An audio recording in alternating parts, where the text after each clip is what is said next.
Hello and welcome to the Content Marketing Show. I'm Marija Varzinska and today we'll be talking about international outreach.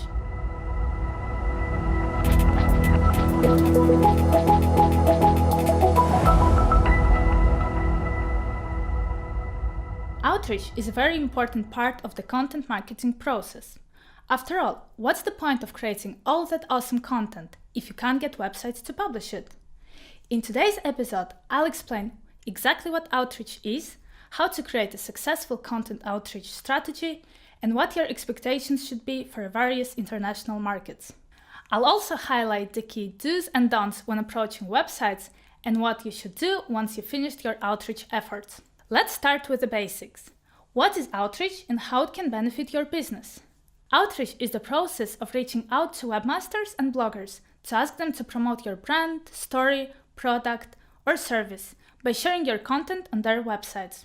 This is an important activity because readers are more likely to trust recommendations and reviews when they come from a third-party website rather than from a company's own website or blog. Other benefits include building brand awareness, gaining backlinks from high-quality websites, getting in front of your target audience, boosting audience engagement, driving website traffic, and building professional partnership. In order to achieve this, you need to make sure that you have a strong outreach strategy. So how do you build a successful outreach strategy? First of all, you need to properly define your strategy. Ask yourself what you want to achieve. Are you selling content to publish, or are you trying to form partnership with a website? Do you want your content to be published as a permanent post or just for a certain period of time? Should any links be do follow or no follow? All these details are important because once you've decided exactly what your strategy is going to be, you will find it easier to create an outreach email template and you will know which details you need to include. Finally, think about timescale. Outreach does not simply happen overnight. It can take around 6 months to go through the entire outreach process. Once you've properly defined your outreach strategy, you need to identify which websites to approach. First of all, you need to decide what type of website you want your content to be published on.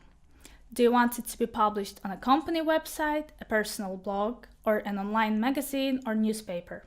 You want to target websites that are high quality and relevant to your business.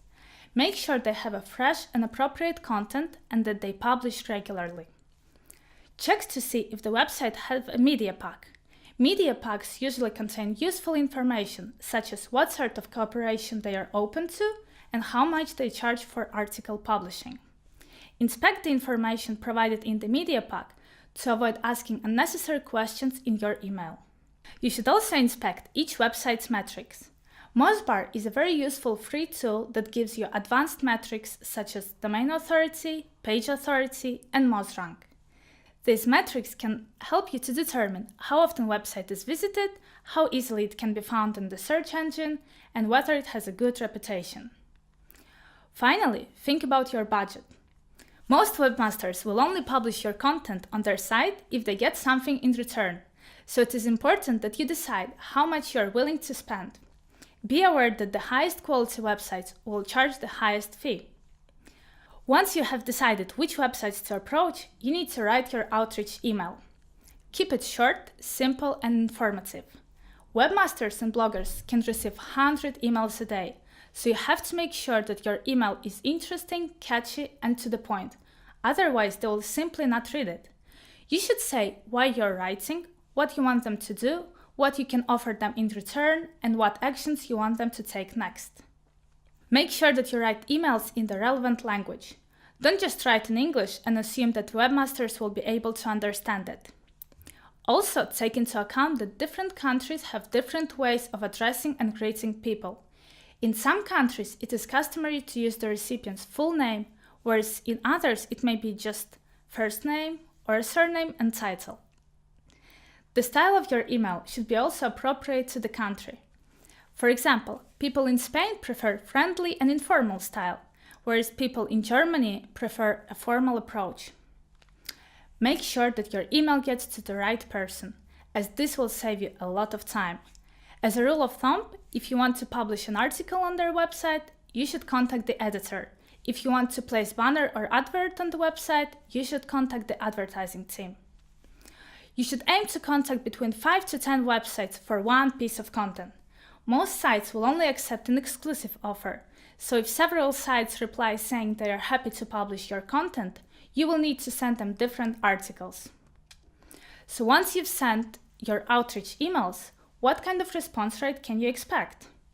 Don't expect to receive a reply to every single email that you send out.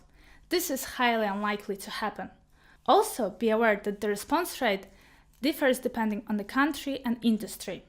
For example, if you're interested in travel blogs, you might get a 50% response rate in Spain, but only 25% response rate in China.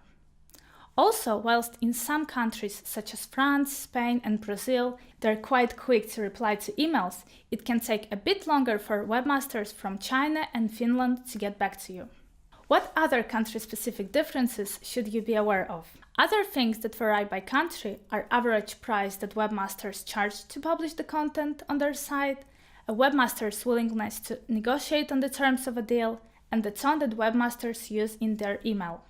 So let's summarize the top do's and don'ts for international content outreach. Do: include the recipient's name in the email.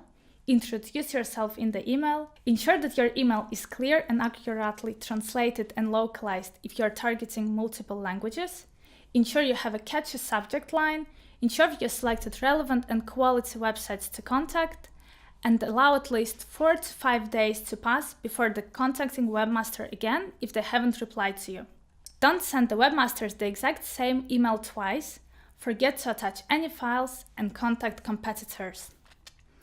So once you send all those wonderful outreach emails, what should you do next? First and foremost, keep an eye on your inbox and reply promptly to all responses.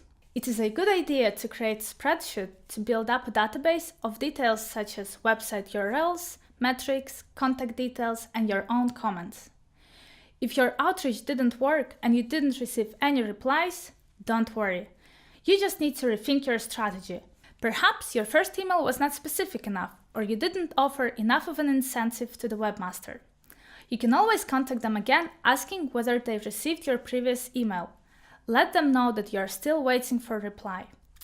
And if you didn't do so in your previous email, highlight the benefits of cooperation. I hope this has helped you to provide a useful introduction to the world of outreach. There is more in-depth guide to the international content outreach available to download for free on live.webcertain.com. See you next time for more content marketing tips.